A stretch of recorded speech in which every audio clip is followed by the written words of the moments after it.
The withdrawal slip hits her chest like garbage before fluttering to the marble floor. Branch manager Kyle Harrison doesn't just refuse service. He performs his contempt, calling security to remove the woman in the navy suit from her own bank. 13 minutes later, he'll discover she owns it.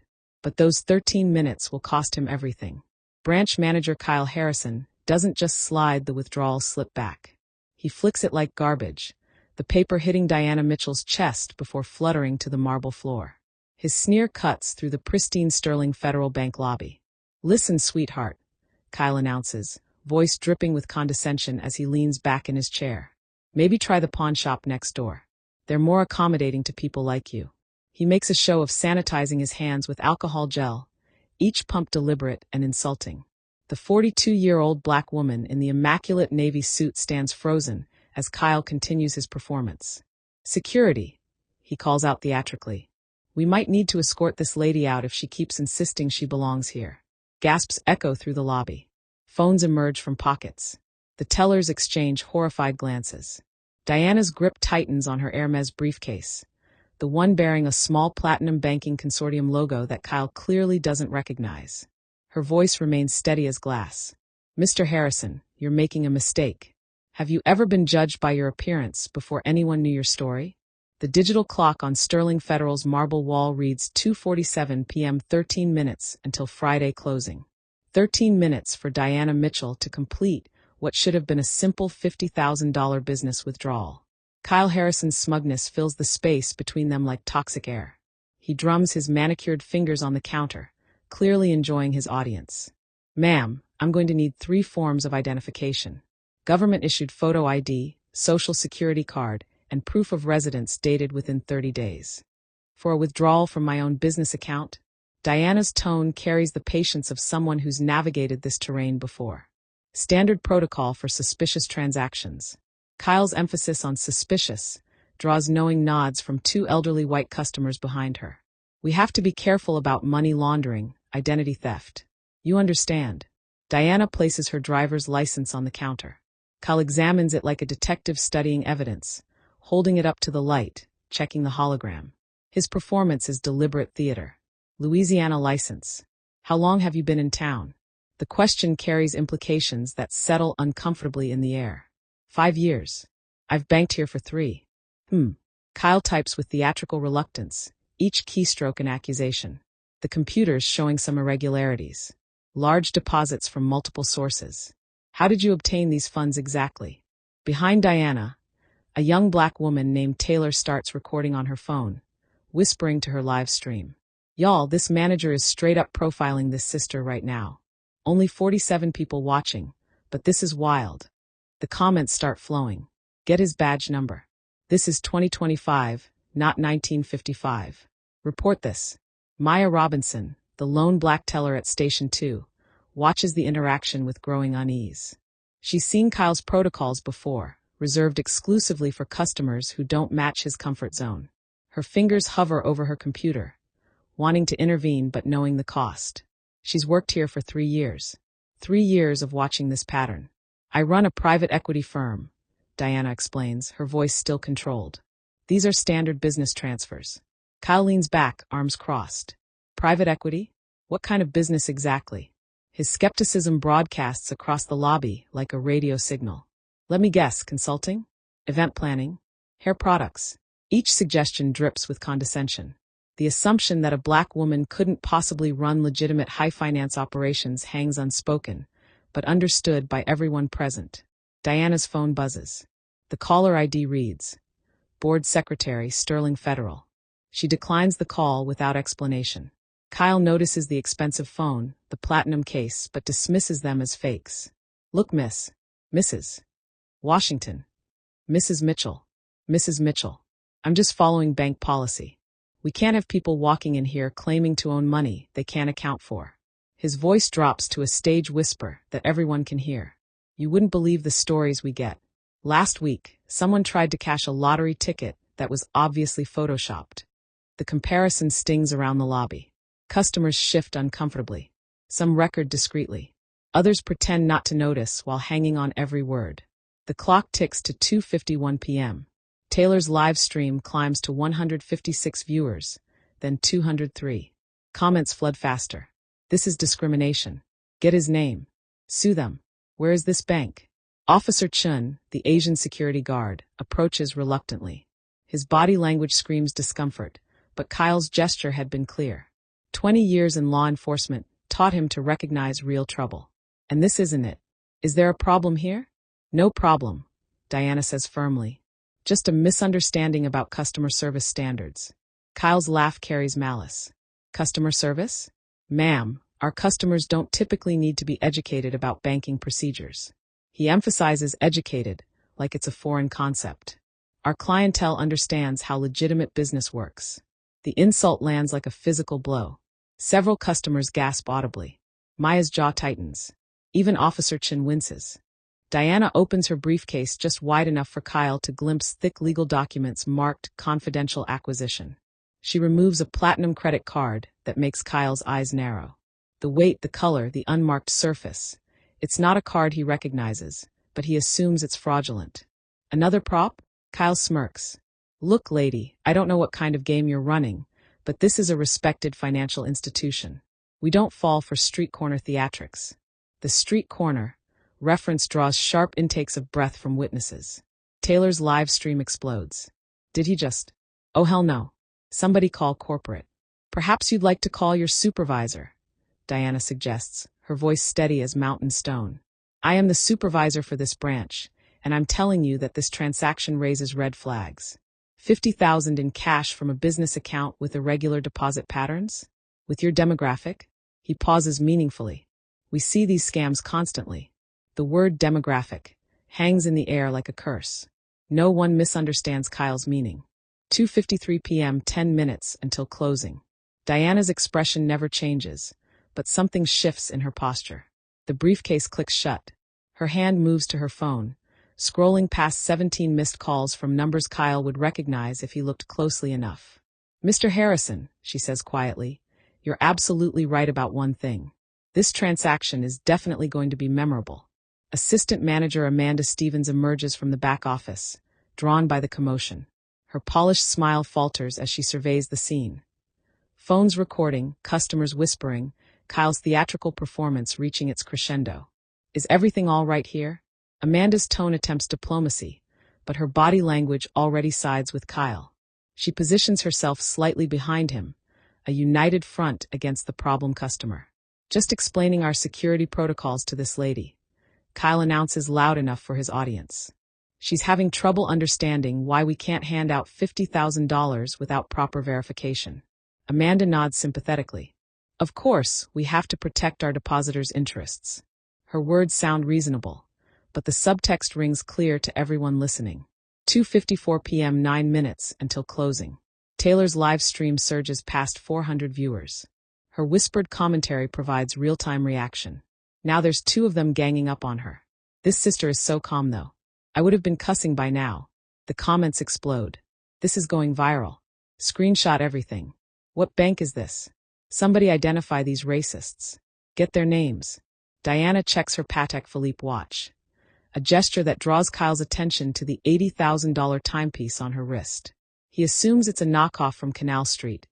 Another prop in what he believes is an elaborate con. Ma'am, Amanda interjects with practiced condescension. Perhaps there's been a miscommunication. Maybe you're thinking of a different bank. Sometimes people get confused about where they've opened accounts. The suggestion that Diana might be too stupid to remember her own bank sends ripples of shock through the witnesses. Officer Chin shifts weight from foot to foot, clearly wishing he was anywhere else.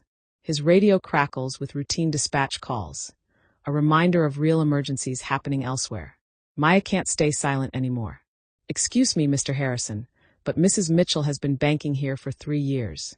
Her account is in excellent standing. Kyle's head snaps toward Maya like a whip crack. Did I ask for your input, Robinson? Get back to your station and let management handle this.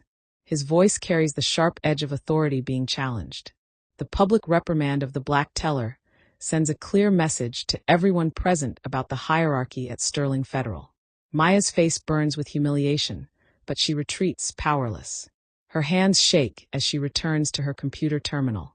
Now, Kyle continues, turning back to Diana with renewed authority, I'm going to need you to provide documentation for every deposit made into this account over the past 6 months.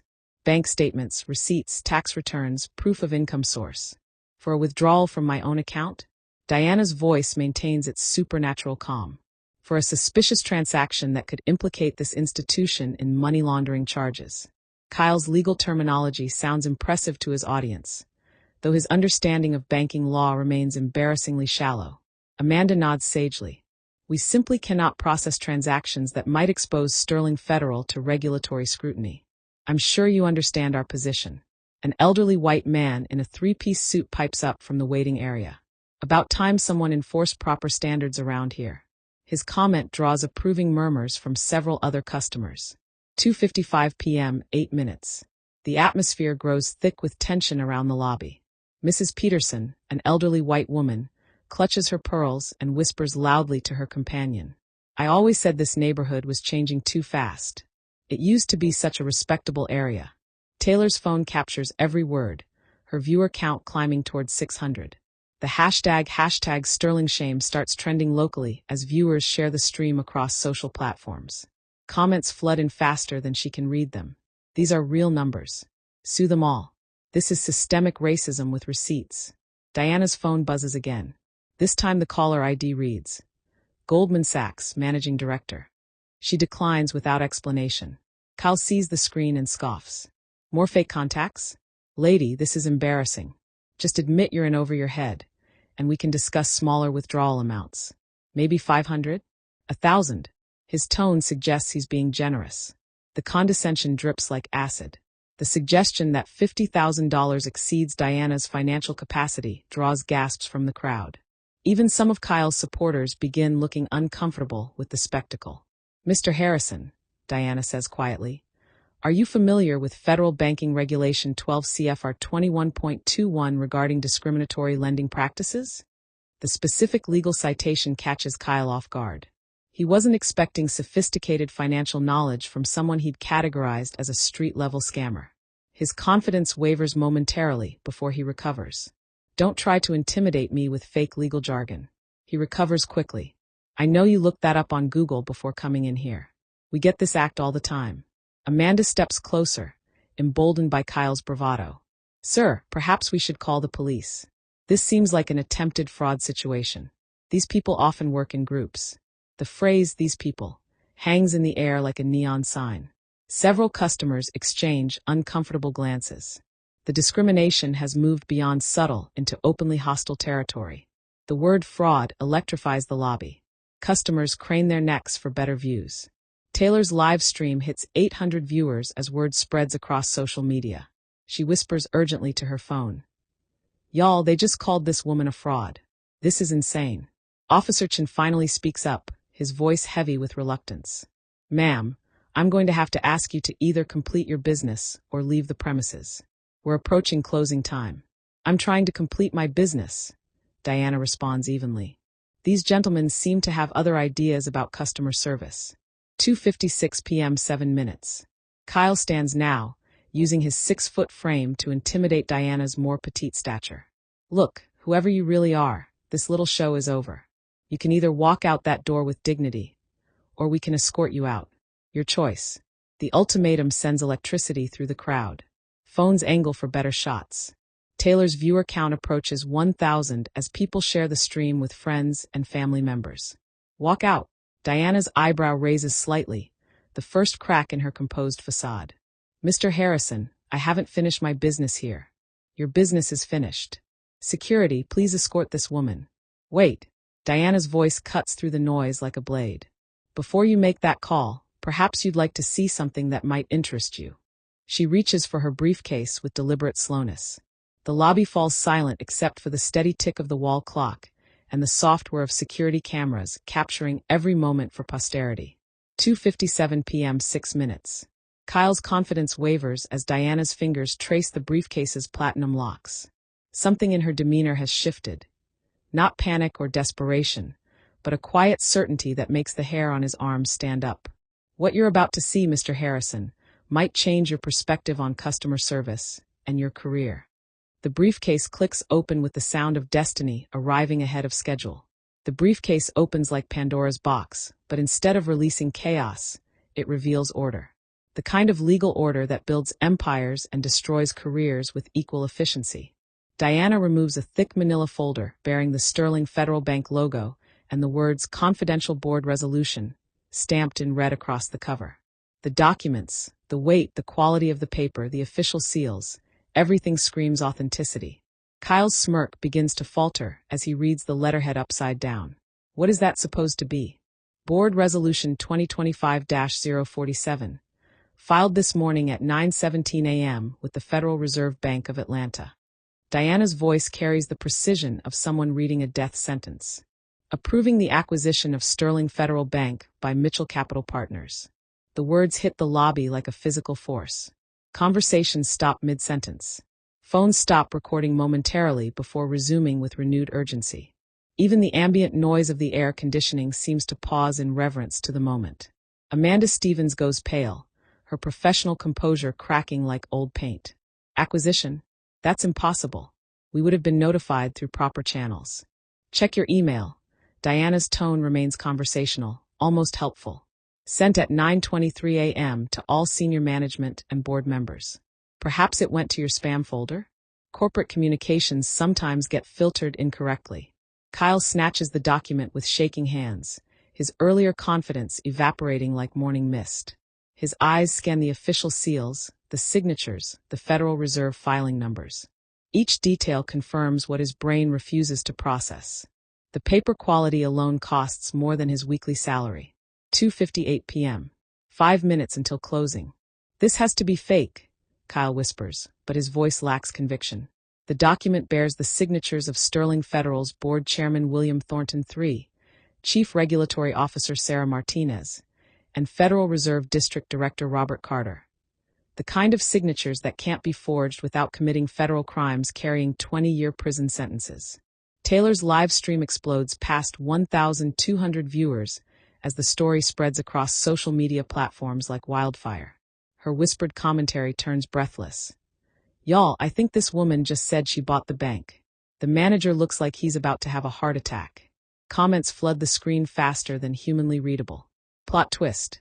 She owns the bank. This is better than any Netflix series. Record everything. Someone call the news. Get their names. Around the lobby, customers crane their necks for better views. Mrs. Peterson clutches her companion's arm. The elderly man in the three-piece suit removes his glasses to clean them, as if better vision might change what he's witnessing. Diana pulls out a second document, her business card. Not the flimsy cardstock of pretenders, but heavy platinum-embedded stock that costs $50 per card to produce. The weight alone speaks of serious money. Diana Mitchell, Chief Executive Officer, Mitchell Capital Partners. Perhaps you've heard of us. Amanda's hands tremble as she Google searches the company name on her phone. The results make her knees buckle. $8.9 billion assets under management. Acquired First National of Georgia last year. Portfolio includes 17 community banks across the Southeast.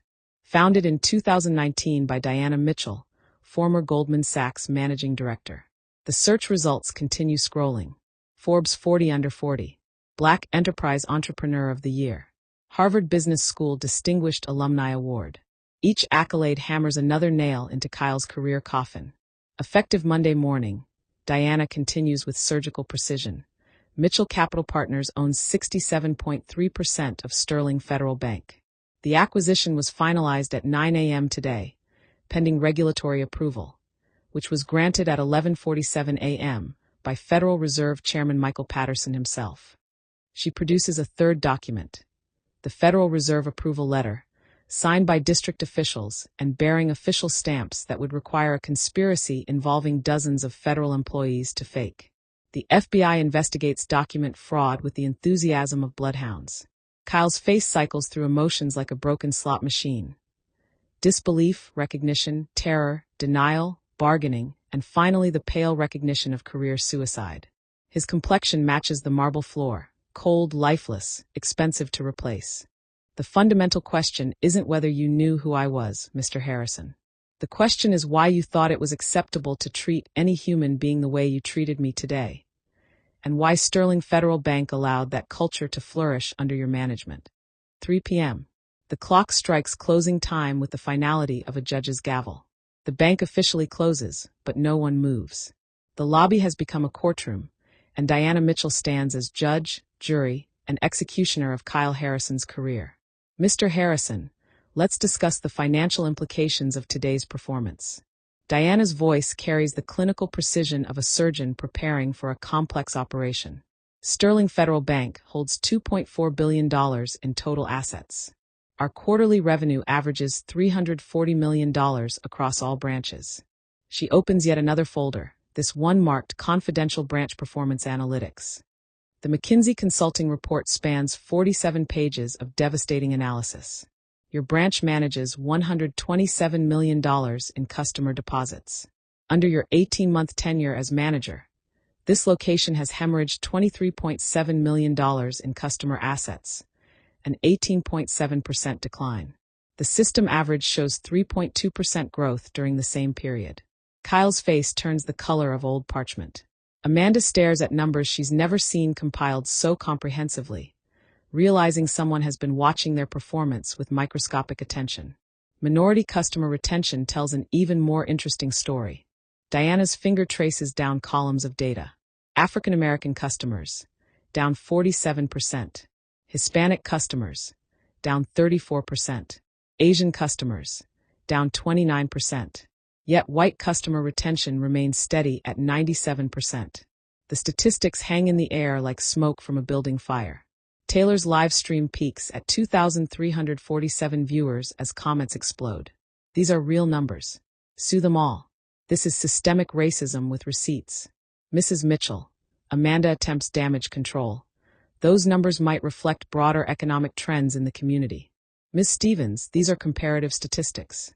Other Sterling Federal branches in similar demographic areas showed increases in minority customer engagement. Your branch is the statistical anomaly. Diana turns a page. Would you like to hear the customer complaint data? Amanda's silence serves as consent. Formal discrimination complaints filed against this branch, 7 in 18 months. System average, 1.2 complaints per branch per year. Informal complaints logged through our customer service system, 43. Exit interview surveys citing disrespectful treatment or felt unwelcome, 67. Each number falls like a hammer blow. Officer Chin checks his watch, wondering if his shift will ever end. The customers trapped in the lobby listen with the fascination of witnessing a historical moment unfold. The financial cost of Mr. Harrison's management approach extends beyond lost customers. Diana produces a calculator and begins computing in real time. Average customer lifetime value at Sterling Federal, $34,000. Lost customers due to discriminatory treatment, approximately 340 accounts. Total revenue impact, $11.56 million. Kyle's calculator makes different sounds when Diana uses it. The quiet clicks of someone comfortable with large numbers, unlike the hesitant pecking of someone learning basic math. Legal liability represents another expense category. Another folder appears, this one marked risk assessment.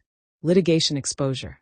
Average settlement cost for banking discrimination cases in federal court, $150,000 per incident. Outstanding complaints with legal merit, 7 cases. Potential exposure, $1.05 million, plus legal fees averaging $300,000 per case. The mathematics of prejudice paint a devastating picture. Amanda realizes she's watching the dissection of institutional racism with surgical precision and corporate-grade data analysis. Mr. Harrison, your performance has cost Sterling Federal approximately $14.2 million in direct losses over 18 months. For context, your annual salary is $67,000. You've lost the bank 212 times your yearly compensation. Kyle slumps against the counter like a deflating balloon. The number is so large it transcends personal failure and enters the realm of corporate catastrophe. Now let's discuss regulatory compliance. Diana's briefcase produces documents bearing the letterheads of multiple federal agencies: FDIC, OCC, Federal Reserve, and the Department of Justice Civil Rights Division. The Office of the Comptroller of the Currency has been monitoring Sterling Federal's lending patterns for 14 months under the Community Reinvestment Act. Your branch's loan approval rates show statistically significant disparities based on applicant demographics. She opens the OCC report to a page marked with yellow highlighter. White applicants with credit scores between 650 to 700, 73% approval rate. Black applicants with identical credit scores, 41% approval rate. Hispanic applicants, 38% approval rate. The numbers hit like physical violence. Even Mrs. Peterson, who'd made the neighborhood change comment earlier, looks uncomfortable with the mathematical proof of discrimination. Federal Banking Regulation 12 CFR 25.12 requires equal treatment regardless of race, ethnicity, or national origin. Today's interaction, now documented on live stream with 2,500 plus viewers, provides additional evidence for the ongoing federal investigation. Taylor whispers urgently into her phone. Y'all, she's got federal investigations and everything. This man is finished. Mrs. Mitchell. Kyle's voice emerges as barely a whisper. What can I do to fix this situation? Mr. Harrison, the situation is already fixed. You're fired. The words drop into the lobby silence like stones into still water. No dramatic music, no raised voices. Just the quiet finality of consequence meeting action. Effective immediately. With cause. Forfeiture of severance package and notation in your permanent employment record of termination due to discriminatory practices in violation of federal banking regulations. Amanda Stevens steps forward, her voice shaking. Mrs. Mitchell, as assistant manager, I should have intervened earlier. I take full responsibility. Ms. Stevens, your performance review begins Monday morning at 8 a.m. Your future with Sterling Federal depends entirely on your ability to learn from today's lesson and implement the cultural changes our new management requires. The distinction between Kyle's immediate termination and Amanda's provisional survival sends clear messages about accountability, redemption, and the difference between active discrimination and passive complicity. Officer Chin, thank you for your professionalism today. You'll receive a commendation letter for your respectful handling of a difficult situation. The security guard nods gratefully, recognizing his career just dodged a bullet through basic human decency. Ms. Robinson. Diana turns to Maya, still standing at her teller station in shocked silence. Effective Monday, you're promoted to assistant branch manager, reporting directly to the new manager we'll be appointing.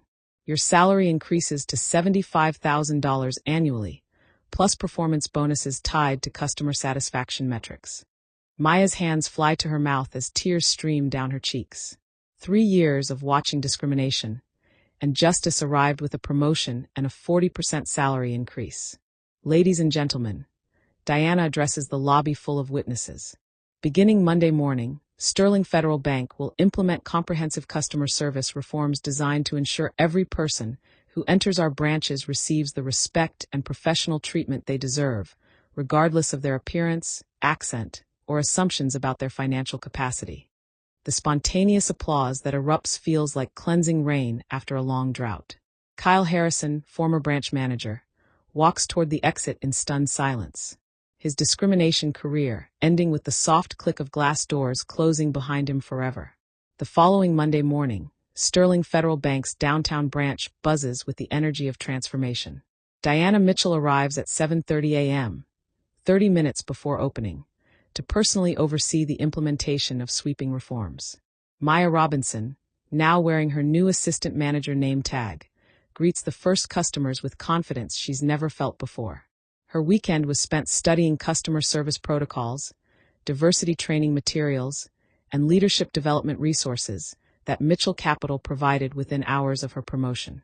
Good morning, Mrs. Peterson, Maya says warmly to the elderly woman who'd made the neighborhood comment. How can we serve you better today? The question isn't accidental. Every Sterling Federal employee now receives training on transforming assumptions into service opportunities, turning prejudice into profit through genuine customer care. Amanda Stevens hangs up from her third consecutive call with corporate headquarters. The new reporting structure requires weekly diversity metrics, customer satisfaction scores, and cultural climate assessments. Her performance evaluation now includes specific goals for inclusive service delivery. Mrs. Mitchell, Amanda approaches with nervous energy. The new customer feedback system is installed. Every transaction generates an optional satisfaction survey sent directly to Mitchell Capital's quality assurance team. Technology represents more than convenience. It creates accountability. Real-time monitoring prevents discriminatory treatment from festering in shadows where corporate oversight can't reach. By 10 a.m., the branch processes more transactions than typical Mondays. Word about Friday's incident spread through social media and local news coverage, drawing curious customers eager to experience the new Sterling Federal. Taylor, the young woman who live-streamed the original confrontation, arrives to open her first business account. Her video generated 47,000 views across platforms, launching her social media consulting business overnight. Ms. Robinson, Assistant Manager Robinson, Taylor grins. I need to deposit my first client payments. This whole experience taught me that documentation and dignity can change everything. The ripple effects extend beyond individual transactions. Sterling Federal's stock price rose 2.3% Monday morning, as investors responded positively to news of Mitchell Capital's acquisition and management reforms. 3 other major banks announced similar bias monitoring initiatives within 48 hours, recognizing that viral discrimination incidents represent existential threats to institutional reputations in the social media age. The Federal Reserve's Community Reinvestment Act compliance team schedules monthly audits to ensure sustained improvement in lending practices. The OCC investigation, initially punitive, becomes collaborative as Sterling Federal transforms from regulatory target to reform model. Mrs. Mitchell, a reporter from the Financial Times, calls during lunch. How does this acquisition fit Mitchell Capital's broader strategy? Banking should serve everyone equally, Diana responds from her temporary office in the branch. When institutions fail communities, capital must intervene to restore equity and trust. This isn't charity, it's smart business. The financial metrics support her philosophy. Within 1 week, the downtown branch's customer inquiries increased 340%. New account applications spiked 67%. Loan applications from minority borrowers double as word spreads about fair treatment protocols. Employee satisfaction surveys administered anonymously show dramatic improvement. Staff report feeling proud to work here again and confident in management support for the first time in years. The new manager arrives Wednesday. Maria Santos, a bilingual former Chase executive with 15 years of community banking experience and a master's degree in organizational psychology. Her first priority: implementing Mitchell Capital's dignity-first customer service model across all touchpoints. Every customer interaction either builds or destroys trust, Maria explains during the all-staff meeting. We're not just processing transactions, we're preserving human dignity while building sustainable profits.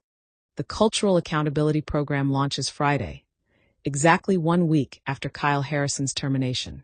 Every employee completes unconscious bias training, customer empathy workshops, and community engagement certification. Anonymous reporting systems allow customers and staff to flag potential discrimination without fear of retaliation. Response protocols ensure complaints receive investigation within 24 hours and resolution within 72 hours. Sterling Federal partners with local minority business organizations to offer specialized small business loans, mentorship programs, and financial literacy workshops. The initiatives generate positive press coverage while creating legitimate business relationships. Change doesn't happen through anger, Diana reflects during a staff meeting. It happens through ownership, accountability, and the systematic replacement of prejudice with profit-driven professionalism. The branch's transformation becomes a case study examined by Harvard Business School, Stanford Graduate School of Business, and the Federal Reserve's Community Development Financial Institutions Fund. Other Mitchell Capital portfolio companies implement similar reforms, creating a network of bias-free banking institutions across the Southeast. The competitive advantage proves substantial as conscious consumers choose businesses aligned with their values. Kyle Harrison's termination ripples through the industry as other institutions quietly reassess managers with similar complaint patterns. His LinkedIn profile remains suspiciously empty as discrimination violations make him radioactive to potential employers. By month's end, Sterling Federal's downtown branch ranks in the top 10% of customer satisfaction scores across the entire system. Employee retention reaches 100%.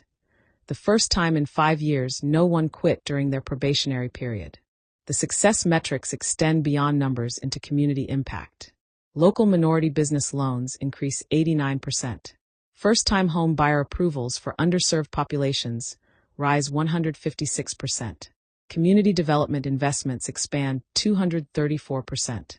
Excellence isn't complicated, Diana tells a gathering of community leaders. Treat people with respect, provide quality service, and measure results transparently.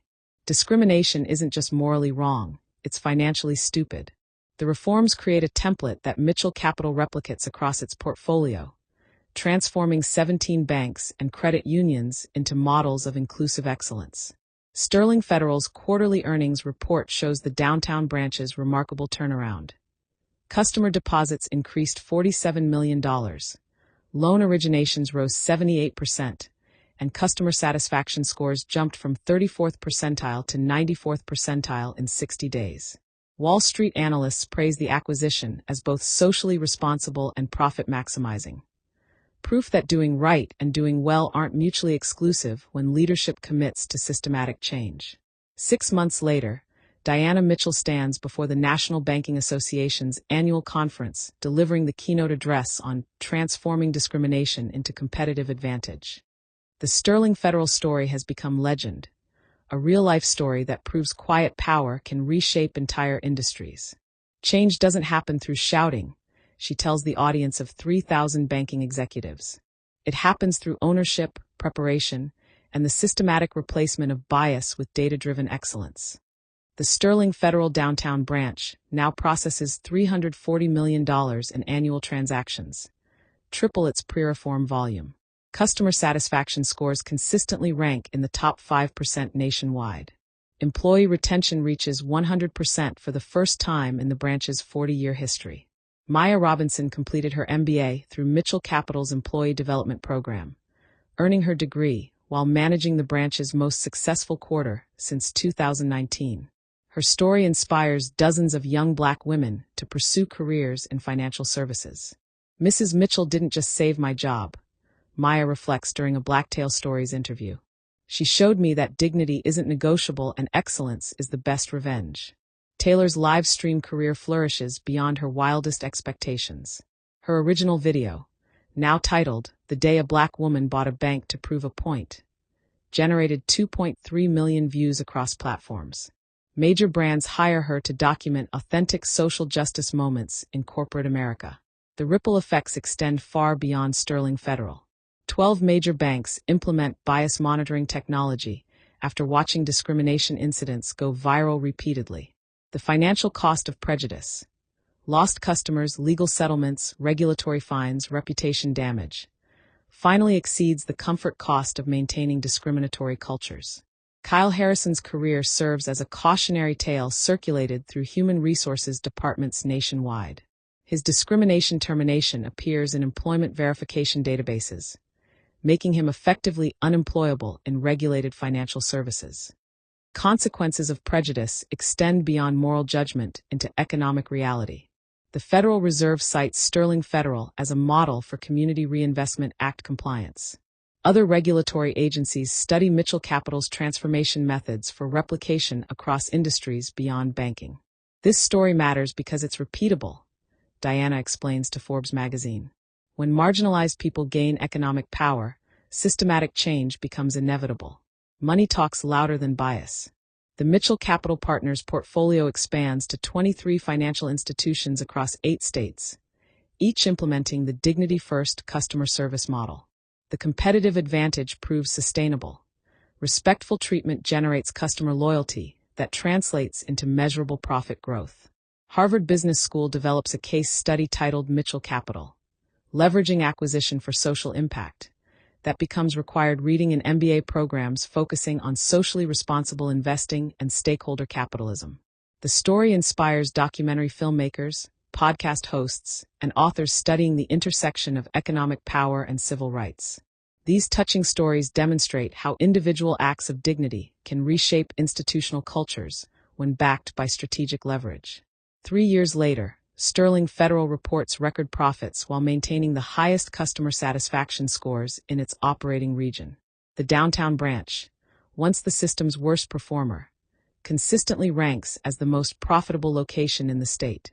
Maria Santos, the branch manager who replaced Kyle Harrison, opened 2 additional locations in underserved communities.